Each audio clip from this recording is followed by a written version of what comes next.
3 weeks ago, my husband stood in front of thousands of people on a live stream and accused me, the CEO of a tech company, of having a secret affair with my executive assistant. Yesterday, that same live stream was played as evidence during a board meeting where several investors questioned whether my husband had intentionally spread false information about the company. And somehow that's not even the craziest part. The craziest part is that his evidence was a calendar invite, a coffee receipt, and a picture of me standing next to my assistant at an airport. I'm getting ahead of myself. To understand how this disaster happened, you need to know about Anthony. Anthony Hughes started working at Lays Technologies 5 years ago. When people hear executive assistant, they imagine someone answering phones and scheduling meetings. Anthony did that, sure.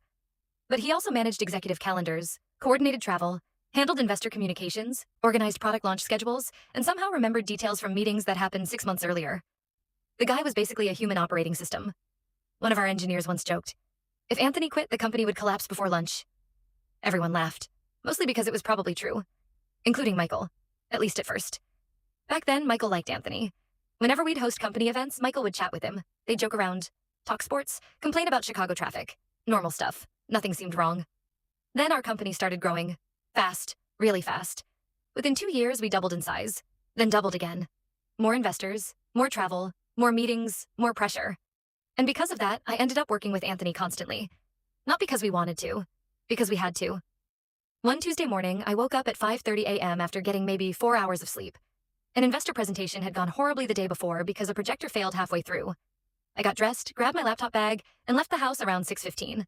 The drive to headquarters usually takes 20 minutes. That morning, it took almost 40 because of construction. By the time I arrived, 3 department heads were already waiting in a conference room. Anthony was there too. He handed me a coffee. Morning. Please don't speak to me until this coffee starts working. He laughed. Noted. For the next 4 hours, we discussed customer complaints, software bugs, investor expectations, and a feature rollout that was 2 weeks behind schedule. At one point, I looked at Anthony and asked, did we ever get a response from the Denver client? 3 days ago. What did they say? They accepted the proposal.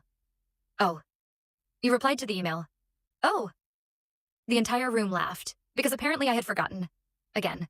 Around 5 p.m., I finally left the office. On the drive home, I stopped at Dunkin'. The line was ridiculous.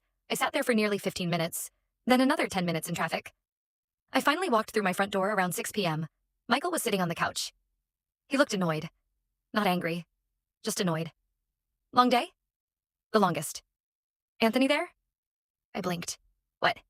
Anthony. Yes? You spent all day with him? Along with about 30 other people. Michael shrugged. Just asking. At the time, I didn't think much about it. Looking back, that might have been the first real warning sign. Over the next few months, those comments became more frequent. At first, they'd happen maybe once every few weeks, then once a week, then almost daily. One night, we were watching TV when my phone buzzed. Michael glanced at the screen. Anthony? Yeah. What does he want?